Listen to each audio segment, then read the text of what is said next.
An enormous passenger liner is sinking in one of the world's most treacherous ocean passages. Terrified passengers cling desperately to the ship's railings. Helicopters circle overhead, unsure if they can perform a rescue in such turbulent conditions. No one knows how all the passengers can be saved before the doomed ship is pulled down into the raging sea. The ill-fated trip begins here in East London, South Africa. Irene Smith and her daughter Gwen are preparing to leave their hotel for the last night of their vacation, which they will spend aboard the Greek passenger liner Oceanos. We were very excited about it because it's the first sea trip I had done. The voyage will take the women from East London to Durban, along South Africa's infamous Wild Coast. One of my friends warned me about the West Coast and said it was very dangerous and it was the wrong time of the year to be sailing. I never paid any attention to them. I wasn't interested in shipwrecks and things. I was going on the love boat.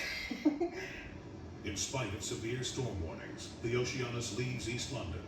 Irene and Gwen go to the ship's lounge and watch entertainer Julian Butler do his magic show. It was the last night, and despite the storm, we were going to have fun. But then, things start to go wrong. We were having a drink there when the lights went out and the engines just stopped. Magician Julian Butler goes below to see what has happened. He discovers that the Oceanos has lost all power and is taking on water. There was no way that they could steer the ship. The propellers had stopped, so you're basically bobbing around like a cork in water. The crew knows that the boat is doomed. Some of them take the first lifeboat and abandon ship. The passengers feel they have been left to fend for themselves. We were in disbelief. We couldn't believe that this would happen to us. Julian and the other entertainers take over. They tell the passengers what is happening as they distribute life jackets.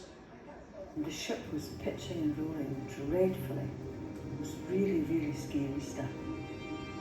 Over 400 passengers leave on lifeboats, but the rough seas send them crashing into the Oceanos, and not all of the lifeboats can be launched from a severely listing ship.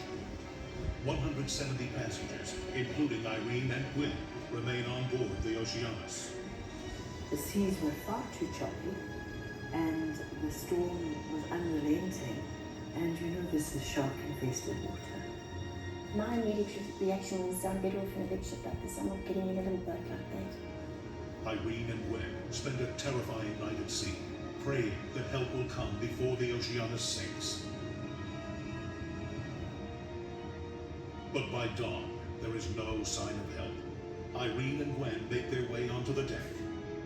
When we crawled out on deck and we saw the angle that the deck was sitting at, then I thought we were doomed. But then, a spotter plane flies overhead. The plane reports the ship's position to a squadron of South African Air Force helicopters, which has been waiting for first light to begin a rescue mission. But it may be too late to save those on board. By this stage, the ship is listing so much that you could sit on the edge of the ship on one side and your feet would be touching the water. Pilot Chad Goatley moves his helicopter over the ship and begins to lower a Navy diver toward the deck. Pilot Goatley sees that the situation is critical. It was rolling and pitching in the heavy seas, and also we got a terrible task here to try and find a reference point to hoist people off the deck of a ship in those sort of conditions. On the deck, Irene and Gwen have their own doubts. What's one helicopter, one person going to do? Why are sending one person? Why have they sent us a ship? The Oceanos slips lower into the water. Lifting passengers off 2 by 2 will take hours. There may not be enough time to save everyone before the ship sinks into the waters of the Wild Coast. 2 miles off South Africa's western shores, the passenger ship Oceanos is sinking fast. There are no more lifeboats, and over 170 passengers are still trapped on board. For passengers Irene Smith and her daughter Gwen, the only hope is to be airlifted. we thought the ship would go down and we'd be on it. It was scary, frightening conditions. A Navy diver lands on deck. Ship entertainer Julian Butler helps him get the first passengers into the rescue harness. But the process takes time, and Irene and Gwen are the last passengers in a very long line. 30 feet above, pilot Chance Goatley struggles to keep his helicopter steady. The first two passengers are winched toward the helicopter. As they leave the deck, Goatley lifts them out over the ocean. If a cable snaps, unlikely, but if it had to snap, they'll fall rather into the sea than onto the deck. No, they did if they hit that deck. The angle of the sinking ship is getting steeper and threatening the rescue effort. When the helicopter is full, Goatley races his passengers to shore. Back at the sinking ship, other helicopters continue to airlift passengers before the Oceanos pitches them into the sea. Several ships in the area have finally responded to the Oceanos SOS. Risking their own crews, they send lifeboats through the treacherous seas. Desperate passengers jump into the shark-infested water to reach a small Zodiac that can take them to the lifeboats. At last, it's Irene and Gwen's turn to be hoisted off the ship. We got airlifted, and it was quite frightening. We thought, this is it, we're actually going to make it. I remember getting up into the chopper and the pilot's face. It was like an angel, I promise you. It was honestly like an angel.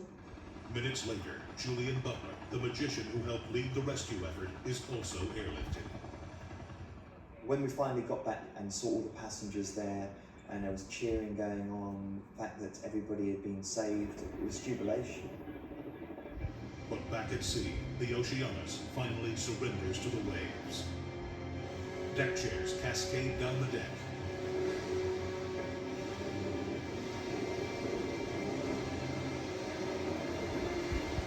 And after several minutes, she disappears forever. An investigation into the sinking was launched by the Greek Ministry of the Mercantile Marine. Investigators learned that when the ship sailed out into the rough sea, a section of its hull ripped open. This caused the engine room to flood. Because a watertight partition called a bulkhead had been removed for repairs, the flooding rapidly filled the entire lower section of the ship. The ministry's report concludes that the crew was negligent in allowing the Oceanos to sail with its watertight doors not working properly.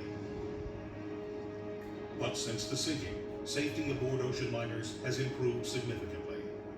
You got to curl that up. Many large ocean liners are outfitted with sophisticated computer systems that can monitor every bulkhead in a ship. Crews can identify a problem and close these protective doors within seconds. The advanced bulkhead designs are also capable of withstanding enormous pressure. Lifeboats have also improved. They can carry as many as 150 passengers, and new winching systems make launching from a listing ship less perilous. Those who were rescued from the Oceanos will never forget their nightmare at sea. I think we were very fortunate that not a single person died or was seriously injured in this disaster. I think we were just very, very lucky. It happens to other people, it happens in movies and you read about it in the newspaper. I didn't believe that we'd all make it. So, yes, it was a miracle. Like many ships before her, the Oceanos succumbed to Africa's wild coast. But thanks to those who saved her passengers, she made her final journey to the bottom of the sea alone.